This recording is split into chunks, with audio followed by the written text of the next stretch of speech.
Welcome to USA Global TV and Radio, where our mission is to provide education, entertainment, hope, and inspiration. USA Global TV and Radio connects you with experts and audiences all around the world every single day to help you succeed in business and to live a richer life. Visit us at usaglobaltv.com to learn about career and life-changing training and mentoring programs like the Listening Mentor. Subscribe to our newsletter to stay informed about our special programs and offers. Discover how you can become a guest on one of our shows or a host or producer of a USA Global TV and Radio show of your very own. That's USA Global TV and Radio, where the doctor is always in.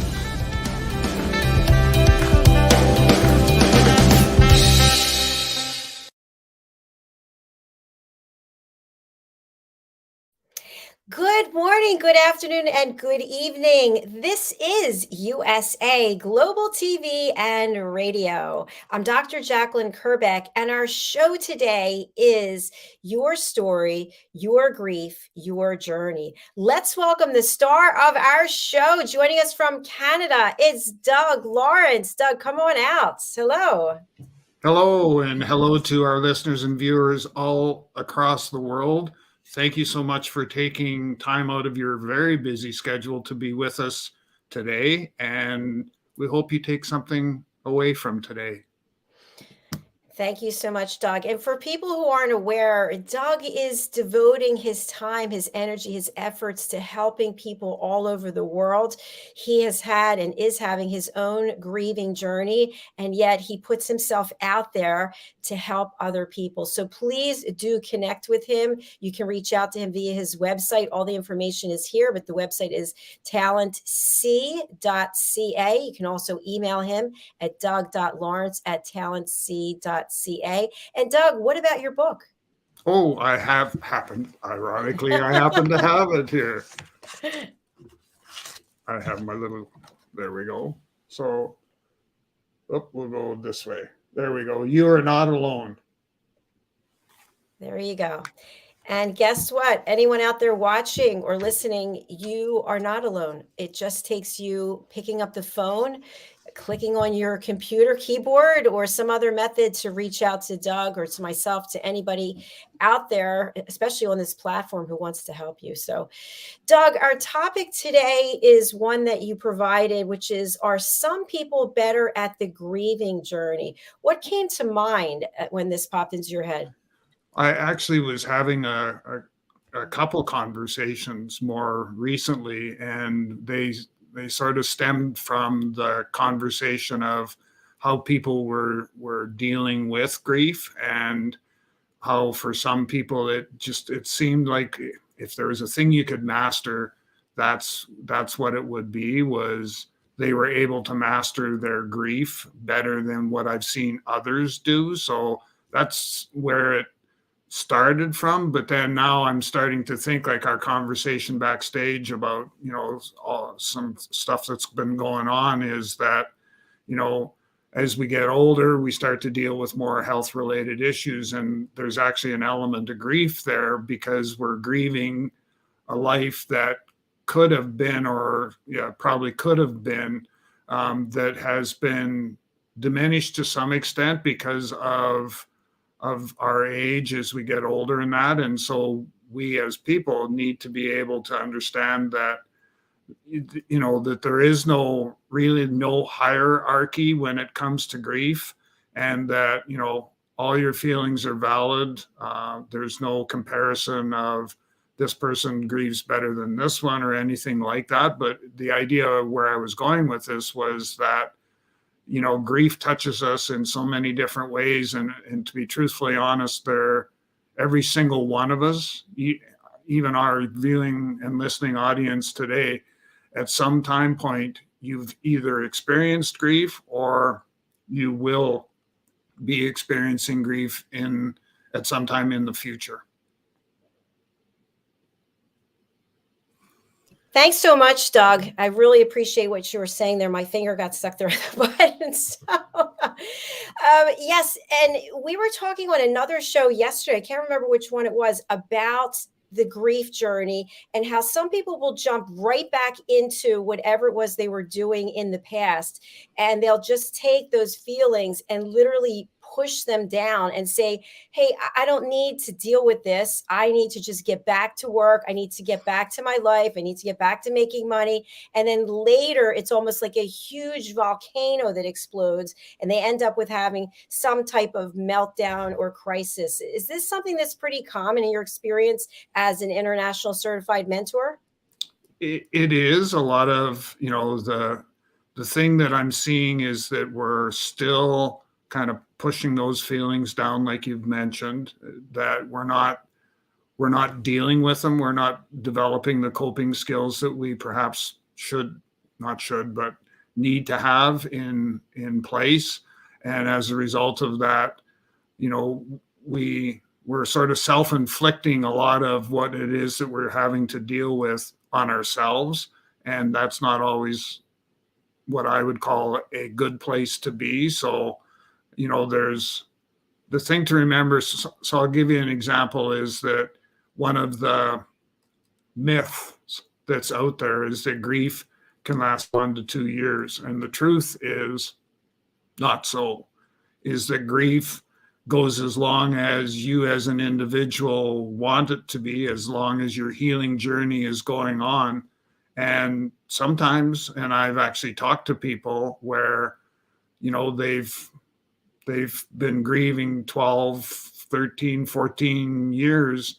And it's, to deal with a close family member, like a son or a daughter that's passed away. And one particular individual said that, it's been 12 or 14 years and there isn't a day that goes by that I don't think about, my son or my daughter and what life could be like if they were still around. So it's, is that our coping mechanism, where we push that stuff down and we don't deal with it, we don't reach out? Or is it the fact that there isn't somebody out there that I can feel comfortable enough to reach out to and sort of say, this is how I'm feeling. Can I spend some time talking with you and being able to work my way through that? That's a great answer. Thank you, Doug. What I'm also wondering is, if someone has been diagnosed with something and you are there with them, your caregiver, your partner, your spouse, and you're literally watching the person fade away day by day, is it possible that the grieving process is different because you have the time to actually have those kinds of conversations that maybe you never would get to have if someone just died suddenly? And so therefore, when they actually do pass away, that your grieving process is not the same and will not last as long? Oh, it'll still last. It definitely will last as long. But there, and that's a good point to bring up. What is the aspect of having time to have those tough to have conversations while the loved one is still alive and is, going through, from a medical perspective, I guess, going through,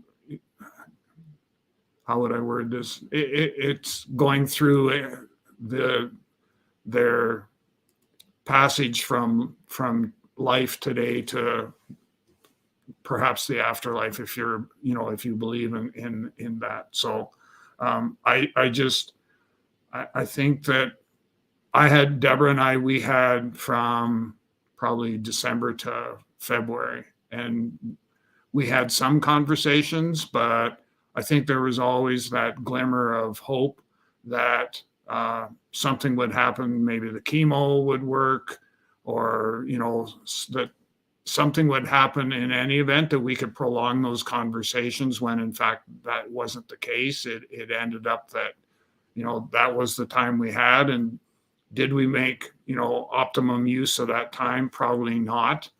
Knowing what I know now, I would have had some more conversations. But you know what you end up going through in that particular situation. My thought process at the time was that I didn't want to tie myself down. I didn't want to tie us down where we were having to have those conversations instead of spending quality time with each other, so that when Deborah did pass, that, you know, you have that sense of, or those feelings that, you know, I did the best that I possibly could in order to let her know how much she meant to me, and as well, you know, to be able to say that we've got what's in order is in order, and what isn't, we'll deal with it after the fact.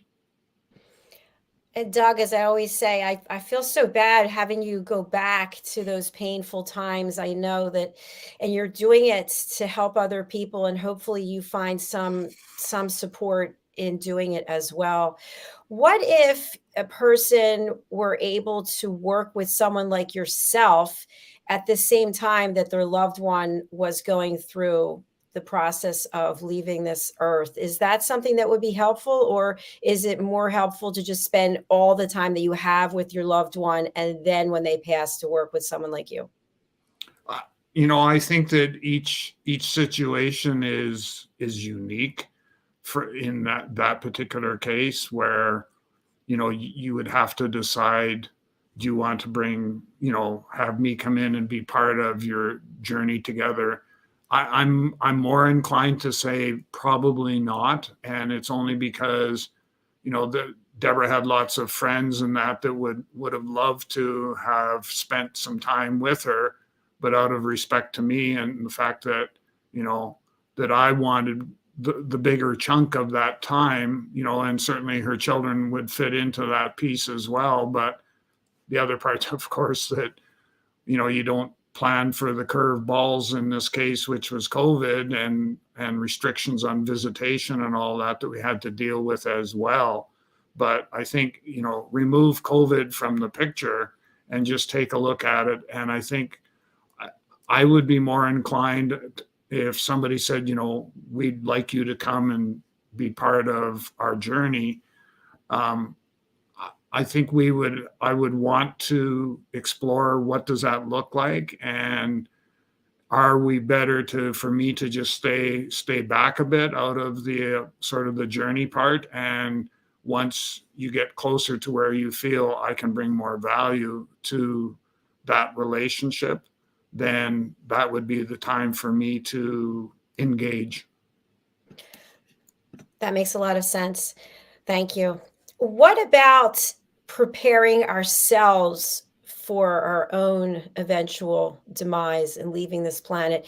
There are some people who are very comfortable in talking about passing away and getting everything in order. There's some people who are in denial about it, and they don't want to deal with it. Then they pass away and their family's trying to figure out what is it they wanted. So what are some of the steps that maybe, if we take the emotion out of the fact that we're going to die, to prepare ourselves emotionally, and also to leave our legacy nice and clean and tied up for our family members? What are your thoughts? Well, I know that for me, it was when my mom passed away, and this goes back, I think, 15, 16 years now.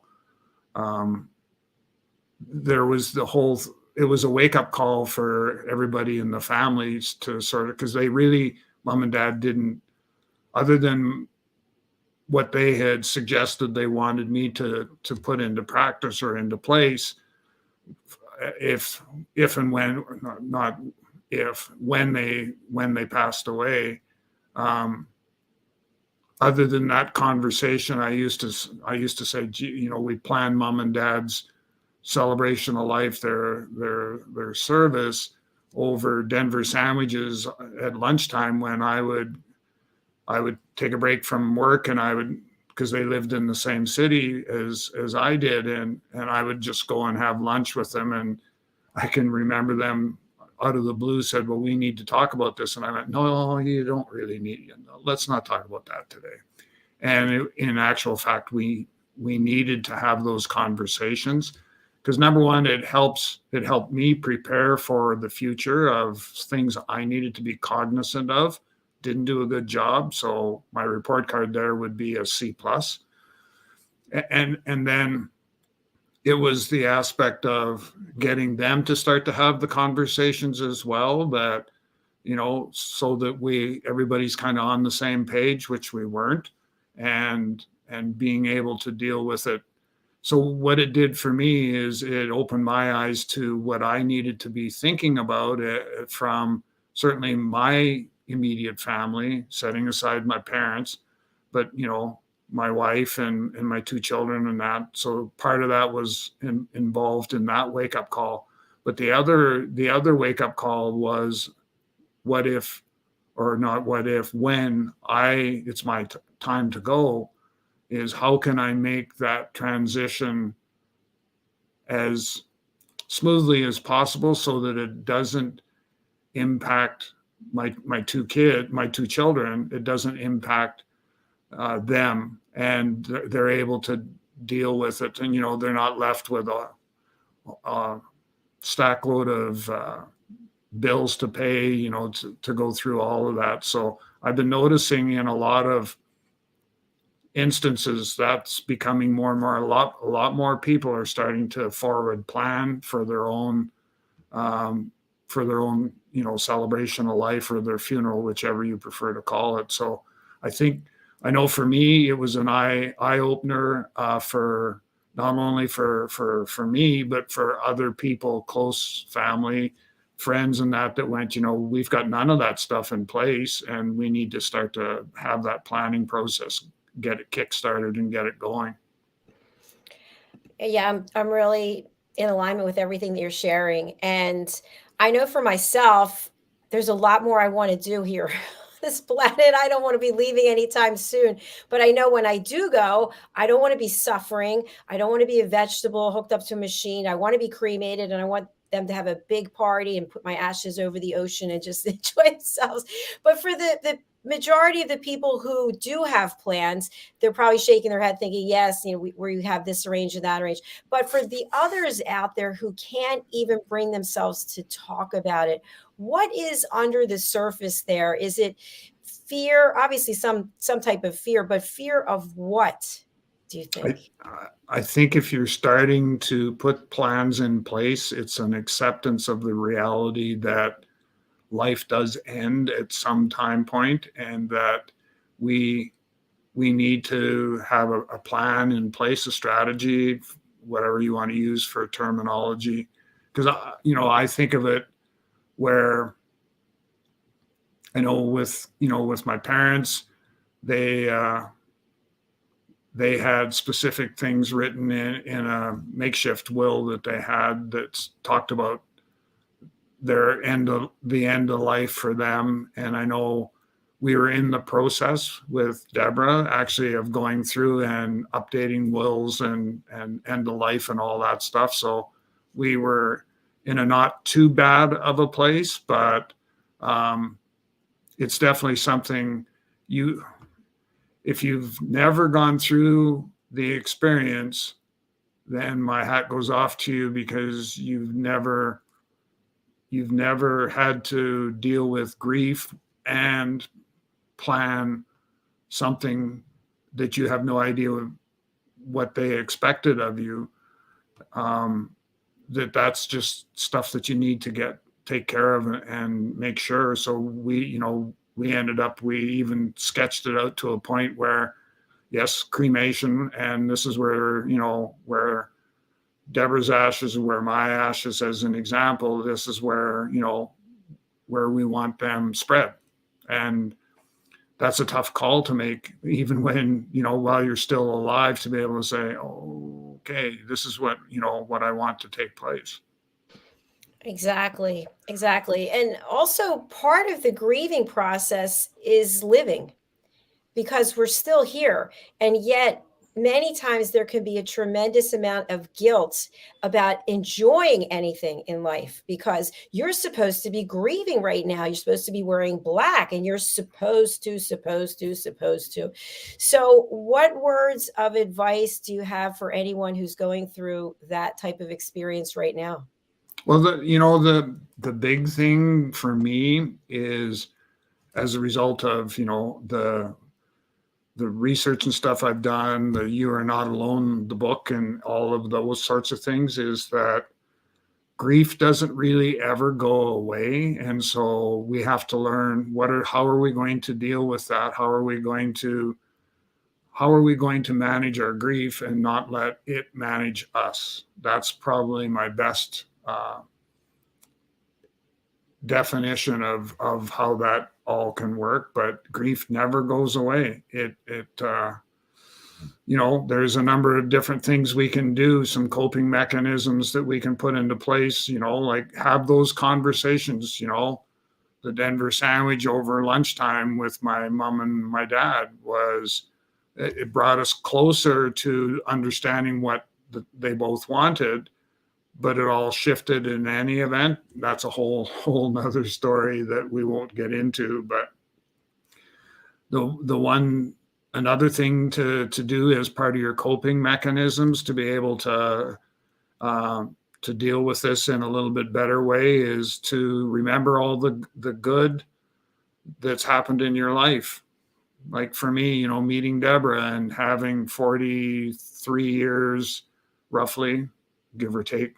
Sorry, Deborah, but I think it's around the 43. Yes, it is. There you go. I've recovered now and I'm okay that way. So, it's the idea is trying to be able to remember all those good things in your life, like our trip in 2019 to Portugal. That was our last trip together looking at it from this world. So, and that was, Deborah loved to travel. She loved to travel. So engaging in some of those, things that brought pleasure to her, not saying that it didn't for me as well, but certainly that was, the impetus to drive us forward was the actual fact that this was something that she really, truly enjoyed. She enjoyed the planning part of it and all that. So, and then, another coping mechanism that you can put into place is to actually go and see a professional grief counselor and, get some guidance and that from them in order for you to be able to deal with your grief. Because you have to remember that because grief never goes away, it's going to continue to just keep building and building and building if we don't take the time to manage it. And, using some of those coping skills I just mentioned, you can put those into place and use those as a way for you to be able to, start your healing journey or help you with your healing journey in either case. Great tips. Thank you very much. I'm also wondering, as part of our grieving journey with our loved ones still here, knowing that they're going to be leaving, is it appropriate? Is it recommended for us to go to them and tell them every single thing that we've been thinking about, all the mistakes that we made and how we're going to feel when they're not here, and getting permission to meet someone else?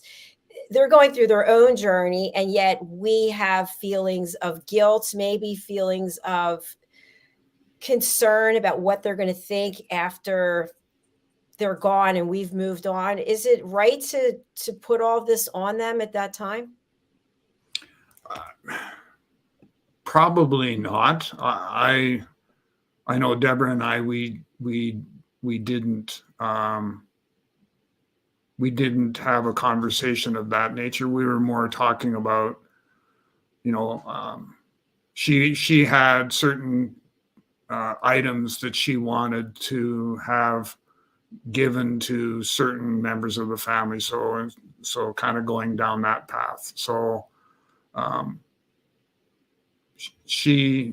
we had those conversations around that particular part of it.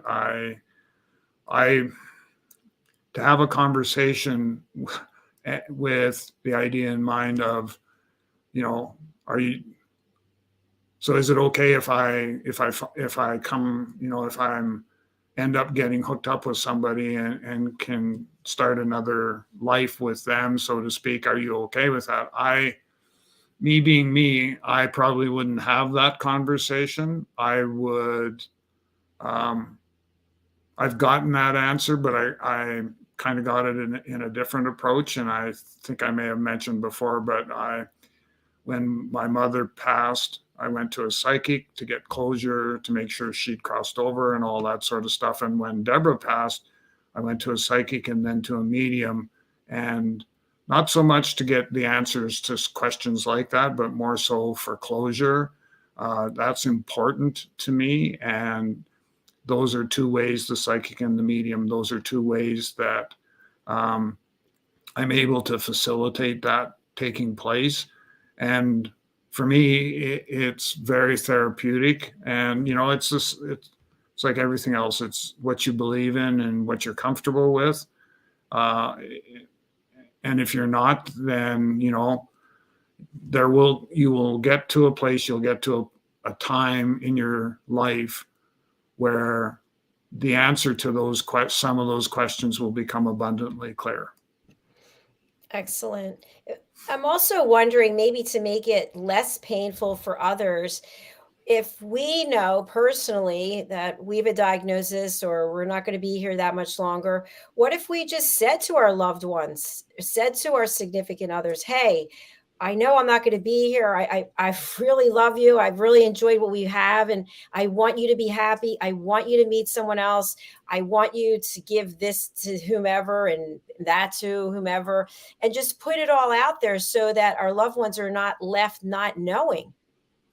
Well, that's interesting, because I can remember sitting in Deborah's hospital room and with my phone out, and she was dictating to me, in conversation, of course, she was dictating to me who was to get what. And I saved it in my phone until after she had passed. And then when we got everybody together and everything else, I said that, when we start to have the conversations about, what we were planning on, how we were going to share her clothing, and I said, and she's got some very specific instructions that she's given me that pertains to the jewelry and stuff like that. So it's timing is of the essence, especially with that, because, right at that time, everybody, the wound of the loss of somebody like Deborah is so big, so large that, you sometimes have difficulty in having those questions. And so I know in our case, I think I waited a few days before I actually,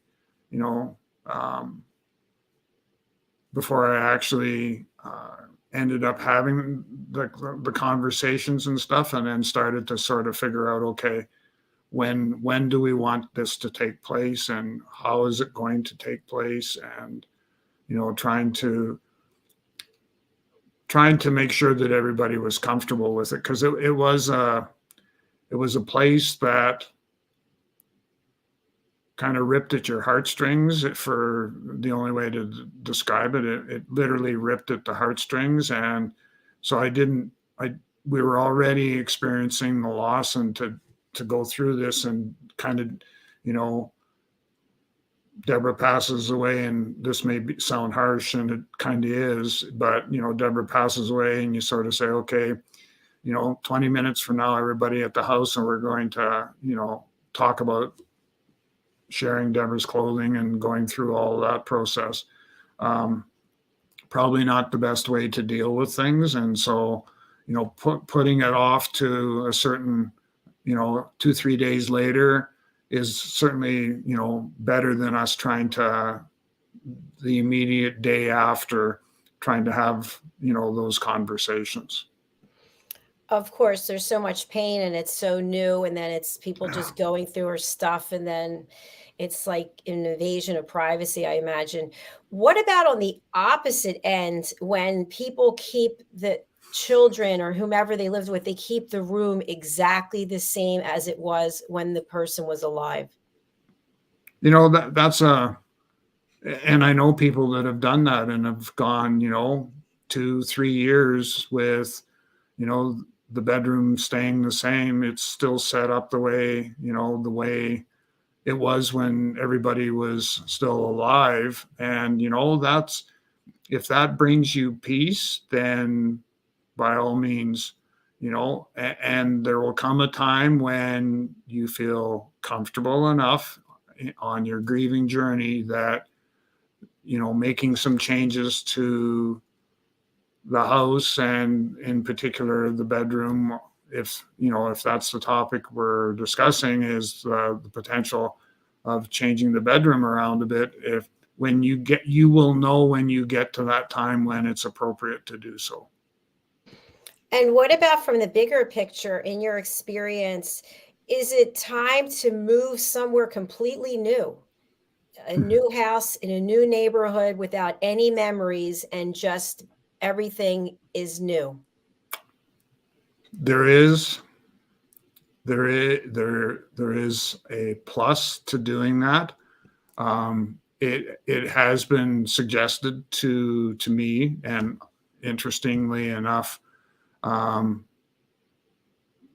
the medium that I mentioned earlier had said that I needed to look for a small house or accommodations, we'll call it, in another country, and that I needed to just something small, something manageable, and that I had to, not had to, but I could take a look at that as an option.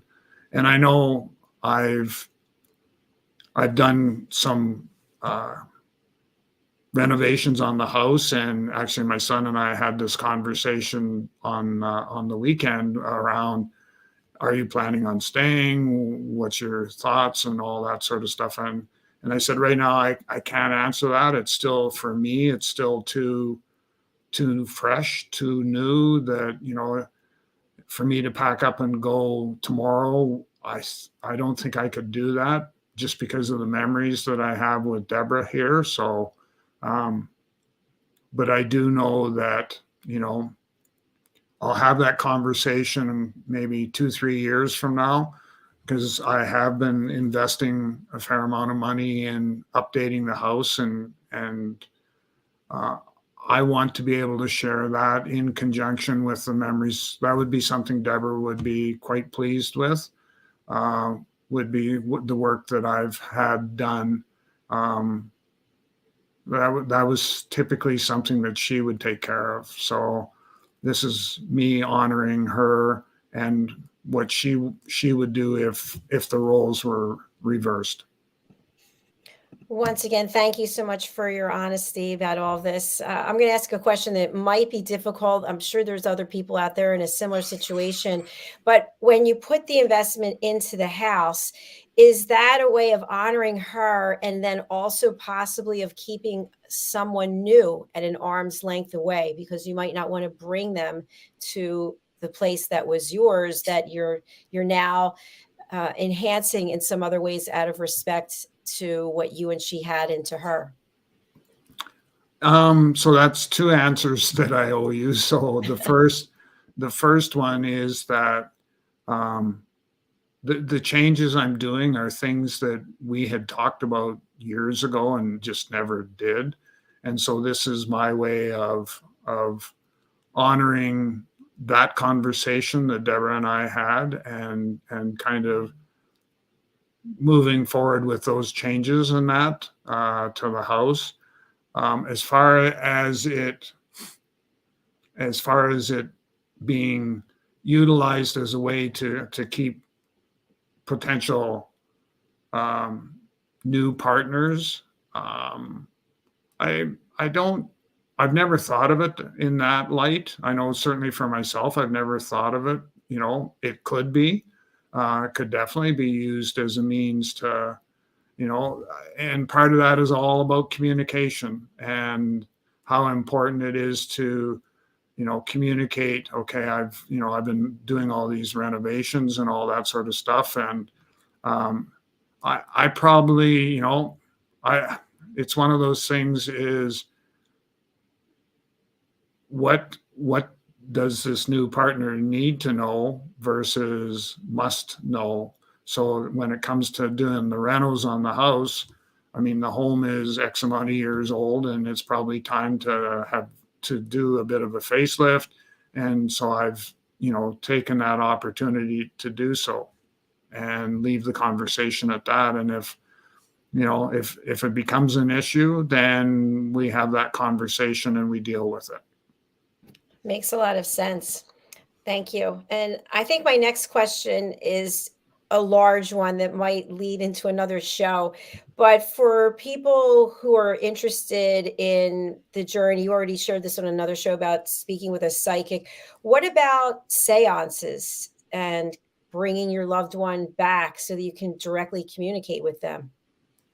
I know I haven't done that. I've done probably the best experience I've had so far has been the medium, for sure, because, Deborah was there, and my father was there, and my mom, and basically everybody on my side of the family was there.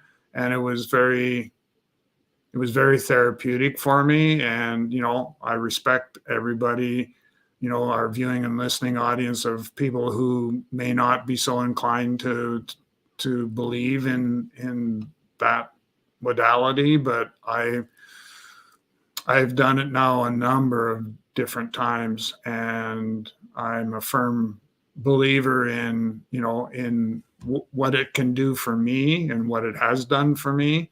And I think, as long as I don't try to tailor my life so that the results of what we had talked about with the medium, that I don't try and shape what I'm doing so that it actually aligns with what was suggested by her. So, but as far as a seance and that, I've never done one of those, and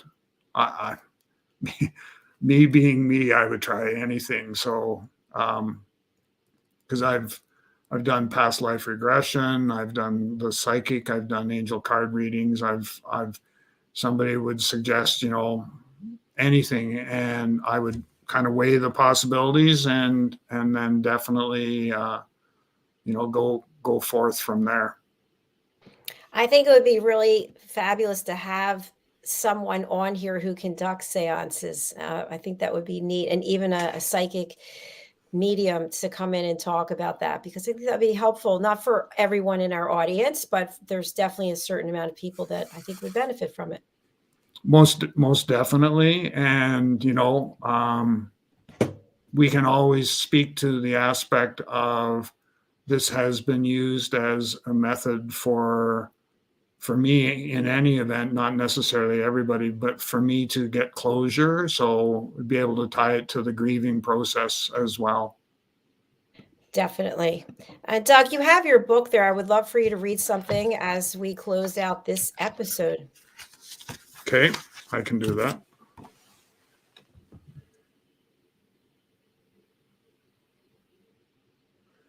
I learned that if you engage mentoring at the right time in the story, that there are a number of benefits that can be realized.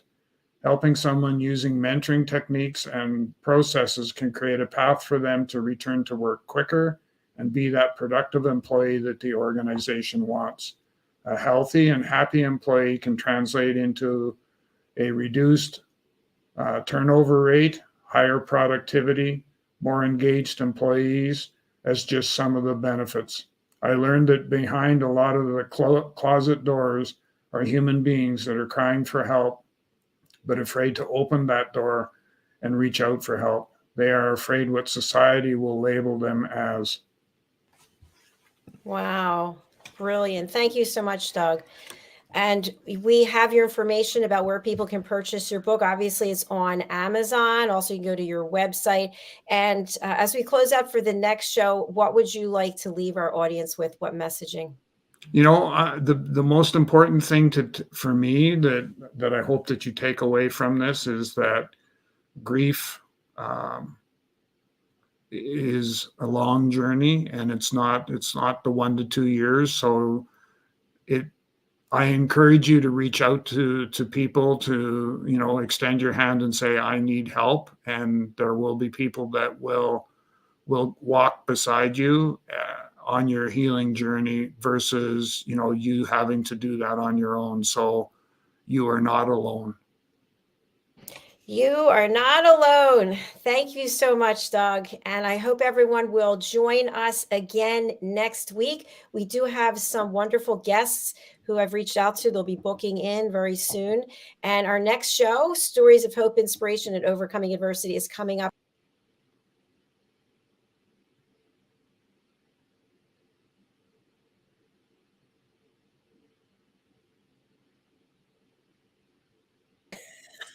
I have to say, StreamYard, can you give me a break? It just dropped me out. I'm standing there. Okay, Doug's there by himself. We are coming right back. I'm not touching anything. And you can find all of our shows over on our YouTube channel, which is USA Global TV and Radio. Also, our newsletter came out today around 11:15 a.m. If you didn't get a chance to see it, check your spam folder, your junk folder for an email from Dr. Jacalyn at usaglobaltv.com. And maybe you haven't subscribed, go over to our website and you can do that there. All right, StreamYard, I'm very delicately going over here, and I'm going to close out this show, and we will be back shortly. So thanks for watching. Thanks for listening. And Doug, thanks for sharing as always. Yeah, thank you. Take care, everybody. Bye, everyone.